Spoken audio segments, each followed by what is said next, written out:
Parlons maintenant du touladi, appelé plus communément la truite grise. Le touladi, bon, on l'applique comme ça pour ne pas se mélanger avec les autres espèces. Donc le touladi, c'est vraiment un poisson qui va aimer aller en profondeur.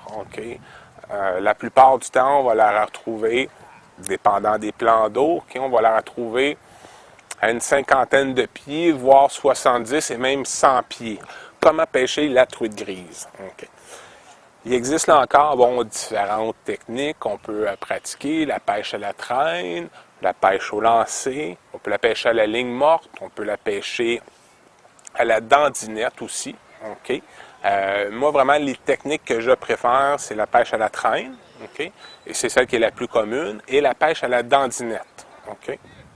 Donc, je peux vous parler de ces deux techniques-là. Donc, la pêche à la traîne, pour le touladi, on va vraiment grossir les cuillères. On parle de couleur, de grosseur de ce genre-là, et voire même plus gros. Ce que j'ai ici, là, c'est le plus petit que moi j'irais pour la truite grise. Mais c'est aussi la grosseur que je préfère. C'est sûr, qu'il y a certains pêcheurs, même beaucoup, qui vont utiliser ce qu'on appelle un chapelet. Un chapelet, c'est plusieurs grosses cuillères qu'ils mettent sur leur ligne, et ça va créer beaucoup de vibrations et beaucoup de couleurs dans l'eau, de scintillement. Et vu qu'on pêche à des plus grandes profondeurs, c'est ça qui va attirer notre poisson à venir voir ce qui se passe. Et au bout de ça, là, ils vont mettre un ver de terre, un poisson nageur, là où c'est permis d'éminer. Les petits poissons qu'ils vont en mettre là. Le fluocarbone, il y a le trilène 100% fluocarbone, qui est excellent. Lui, celui que j'en ai main, c'est un 6 livres test de diamètre. Mais pour la truite grise, je vous suggère d'aller au minimum dans du 12 livres test, voire du 15 livres. Parce que lorsqu'on va prendre une grosse truite de 12-15 livres, elle va donner une grosse attaque et c'est sûr qu'on ne veut pas que la ligne elle brise ici. Donc, moi, je vous suggère d'y aller au moins au minimum dans du 12 livres test. Sinon, j'ai aussi un choix de cuillère comme ça ici, qui est excellent. Donc, vous voyez, lui, il vient avec le trépied directement. Attendez, je montre. Comme ça. Ça, écoutez, je vous le dis, ça c'est mon opinion personnelle, mais par expérience, elle n'est pas plus gros que cette grosseur de trépied-là.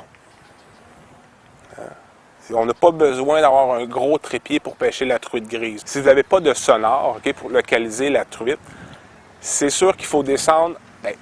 Premièrement, vous pouvez faire le bord de tous les lacs. Si vous savez qu'il y a de la truite dans ce lac-là, faites le bord, les pointes. Vous risquez de prendre de la truite, ça, il n'y a pas de problème. Sinon, là, il faut descendre en profondeur. Il existe des systèmes de plomb qu'on met sur la ligne, qui va être bon à utiliser. Il existe de la ligne plombée, qui est une ligne, avec, comme ça le dit, plombée, qui va vous permettre de descendre votre leurre à la profondeur désirée. Ou sinon, ce qui est le plus populaire, il y a ce qu'on appelle les downriggers. Ce qui est un gros plomb de 10 ou 12 kilos dans lequel on attache notre fil et ce poids-là va faire descendre notre ligne à la profondeur souhaitée. Exemple, 70 pieds. Donc ça, c'est les trois façons que vous pouvez ajuster la profondeur de votre leurre pour la pêche à la traîne. Une autre façon de prendre du touladi, c'est d'aller faire de la pêche à la dandinette. Ce qu'on appelle, le terme en anglais, désolé, jigger. On peut jigger de la truite grise. Et là, vous allez pouvoir atteindre la profondeur que vous voulez, le fond du lac. Donc, vous choisissez un secteur propice. Supposons, on a un cap de roche. Vous voyez des falaises de roche, peut-être à côté d'une petite plage, et là, ça descend, et on appelle ça un mur. Donc, ça va vraiment descendre creux. Exemple, 50 pieds profond. Vous vous installez là, et là, vous allez pêcher à la dandinette, comme on pêcherait le doré, pour ceux qui ont pratiqué cette pêche-là. Pour pêcher la dandinette, la truite, la couleur par excellence, c'est le blanc. Ça prend une tête de plomb blanc, ça prend sinon un tube blanc. OK? Quand même d'un poids, là, dépendant du cours d'eau que vous êtes, s'il y a du courant ou non, d'au moins 3/4 d'once, sinon 1 once, okay, pour vraiment aller profond. Et là, vous allez donner des coups par en haut, OK? À au moins 12 pouces du sol pour provoquer le touladi qui se tient là, lui, dans sa profondeur. OK? Il va voir votre leurre blanc et il va aller sauter dessus.